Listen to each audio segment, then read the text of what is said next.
Hey guys, Matthew here. So today I'll be bringing you the video of the build that I basically posted about the other day in my community feed on YouTube. So this is basically a ball lightning miner. And this is going to be my league start next league. Unless patch notes severely destroy either mines or ball lightning as a skill, this is going to be what I'll be playing. And this is going to be basically a video showcasing the actual build. I'm not going to go too much into it, so I want to make it pretty quick. So gloves, we're just using a pair of regular gloves, regular belt, and regular helmet, and also amulet. They're all just rares with a bit of life and some res. For example, this is 80 life, a res, and crafted res. 80 life, double res, about 36 and 12 res and crafted res. 60 life, 30 multi, and 1 crafted res, and decent amount of life on this helmet, but only 1 resistance of 28 and crafted double res. So all of these are about 1 chaos items. Even on the first day of the league, they're extremely bad, and I would not expect to be paying any more than about a chaos for each of these items.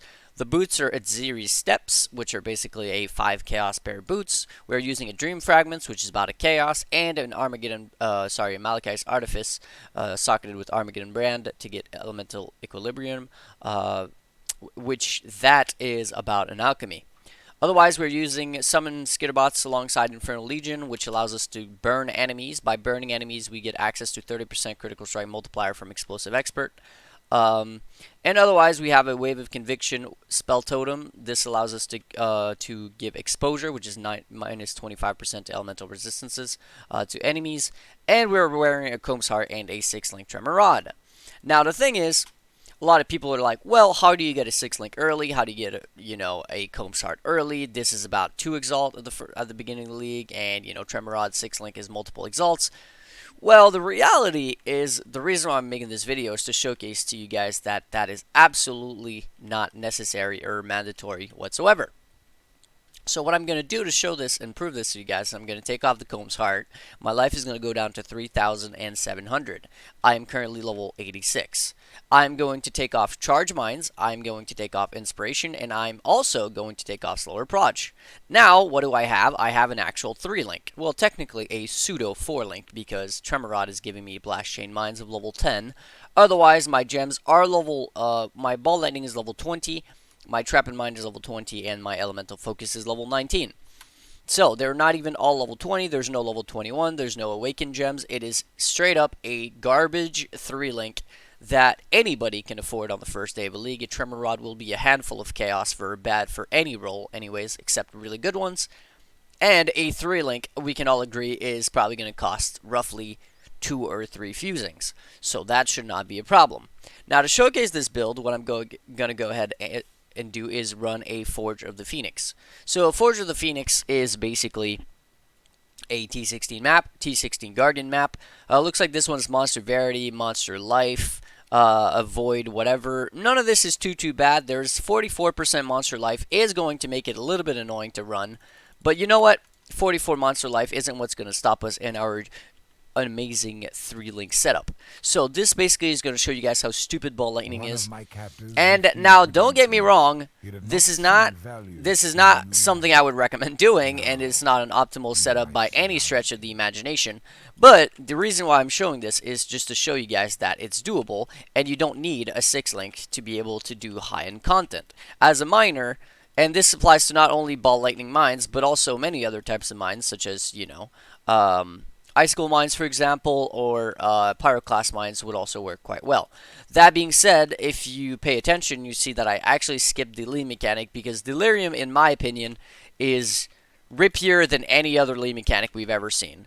Compared to Blight, compared to Legion, compared to anything, it is insanely rippy. So I would not personally do this on a 3-link with 3.7 thousand life, especially if I'm trying to not die during the map. That being said, on a 6-link, or even a 5-link for that matter, or even perhaps a 4-link, I would absolutely be running the lead mechanic, even if it is Delirium.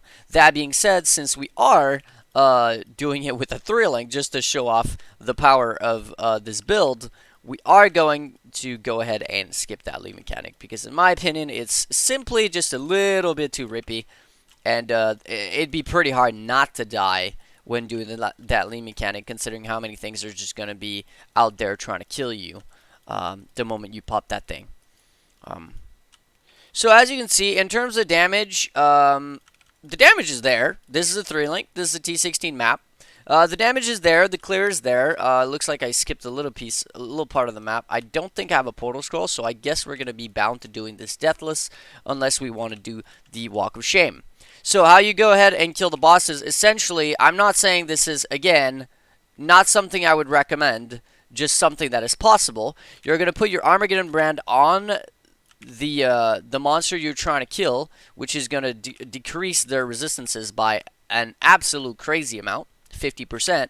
Then you are going to use your spell totem, which is basically going to inflict exposure for another 25%. And then it just comes down to kiting. So again, not exactly something I would recommend. Obviously, this is going to take a while, and I'm just going to have to dodge everything. Otherwise, I am going to get one-shotted. We can all agree that 3,000 life is not recommended in a T16 map. But I'm just showcasing the fact that it can be done, and it can also be done deathless. I've done this on stream many, many times. Well, many, many times is a lie, but I've done this on stream a decent amount. Just to showcase how strong miners can be. And, well, it really comes down to playing well. Obviously, if you mess up, you will die.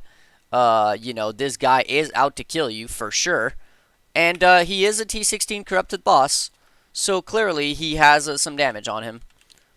But yeah, remember to Armageddon brand as often as possible, because it will expire after a little while. Let's go ahead and try to Zerg him down here. And there it is. Deathless T16, 110% quantity map with a 3-link, no chest piece, 3.7,000 armor. Now, if you're wondering, how the fuck is that possible? Well, to explain it fairly simply, I guess one of the reasons that makes this possible is because of our ascendancy. So our ascendancy here, Pyromaniac, gives us 1% life regen for each mine detonated recently, which we always have up at 100%, which is 10% life regen per second. So if anything actually hits us, we end up regenning fairly quickly, out of it. So that's pretty good. We also have permanent blind of anything that is close to us. So basically we have a blind aura around us. So that is why I can pretty much go in and almost face tank anything. And I'm not going to die. So for example, if I flame dash right into that, right, you would expect me to die instantly.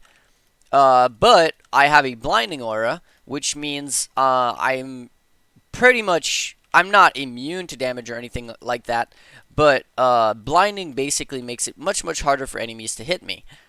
So the blinding aura actually goes a really long way to keep you alive. Now, another thing that goes a really long way to keep you alive is the fact that, well, we are flame dashing about every other second or so. Flame dashing allows us to basically not get hit by stuff. Again, see, like, I just took a little bit of a hit, but my passive alone, due to my ascendancy, was enough to actually fully heal me back up within, you know, a second or so. Otherwise, another defensive layer is that we have an absolute crazy amount of dodge and spell dodge. We are running phase acro for 30% spell dodge, acro for 30% dodge. We are also running a Zeri step for an additional 16% spell dodge. And, as I said, typically the best setup would be with a quartz flask. A quartz flask would give us another 10% spell dodge and dodge. And if you wanted to really push it to the maximum in terms of defense, you could also be running, instead of Val Righteous Fire for damage, you could be running Val Grace, which would give you an additional 20 to 30% dodge and spell dodge, bringing you all the way up to cap. So, another layer of defense that we have is the Dream Fragments, which gives you cannot be chilled and cannot be frozen, alongside our Ascendancy of Pyromaniac giving us immune to Ignite and Shock. So we're basically immune to all elemental elements that matter, such as Ignite, Shock, and, of course, Freeze. Which means the only real thing that we're not immune to is bleeding. We can fix that by getting a Bleed Flask, obviously, since we don't really need a Freeze Flask. We can get a Warding Flask on our mana, so even if there are mods on the map such as, you know, Temp Chains or whatever, since we have an Enduring Flask, which is basically going to be up almost 100% of the time, as you can see, almost 100% of the time, I'm pretty much going to be always immune to curses while I'm mapping, and this is going to make it way easier and going to allow me to do really, really, really bad map mods and still be fine. We are also going to be running basically, well, what I don't have right now, again, the Quartz Flask, and I would recommend doing a Poison Immune. So you don't need Freeze, you don't need Chill, you don't need Shock, you don't need Res, you don't need Move Speed, you don't need any of that. So one of the things that you could do on the Quartz Flask is actually get Poison Immune. So you'd be immune to Freeze, Ignite, Shock, poison, and bleeding, which means you're basically immune to everything alongside all the other defensive layers on the build. Makes you a very tanky character. As you saw, my life pretty much never went down despite the fact that I only have 3.7 thousand in, once again, a Shaper Guardian map, a very rippy 111% quantity map on a 3-link. So I think I've showcased why and how this build is absolutely ridiculous. The path of building is going to be in the description, and if you have any questions, feel free to ask them. For your information, I've cleared Uber Ziri on a 2-link with this build. I've cleared normal Elder on a 2-link. Those are all deathless. I have cleared Uber Elder on a 5-link extremely, extremely well. I wouldn't recommend on a 3-link or a 4-link, though. For Uber Elder, the fight is really long and messy, so you kind of want a 5-link there. And when it comes to Awakener 8 Cyrus, I would recommend doing it on a 6-link. I've tried on a 5-link, and even if you play perfectly, your damaging window is really, really short, so you kind of can't do it. You can do it, but it's really, really difficult with the current scuffed gear. If you had really good jewels, crit multi-jewels and stuff like that, you could do it much easier. So in terms of the gem setup, I would recommend, obviously, Ball Lightning is your first link. You would link that to, first off, Trap and Mind Damage, second off, Elemental Focus. In my opinion, the fourth link would be Slower Proj. You could also go Slower Proj before Elemental Weakness or before Trap and Mind. It really comes down to you. Elemental Focus and Trap and Mind are basically the same amount of damage. Slower Proj is really good for bossing because it makes your ball move slower, which allows it to proc more times before it disappears for each mine. So it's basically like a shotgunning. Inspiration is really fucking good because it gives an absolute a really big amount of both elemental damage, and we are pure elemental build, as well as critical strike chance. So it's a huge multiplier, which is up 100% of the time.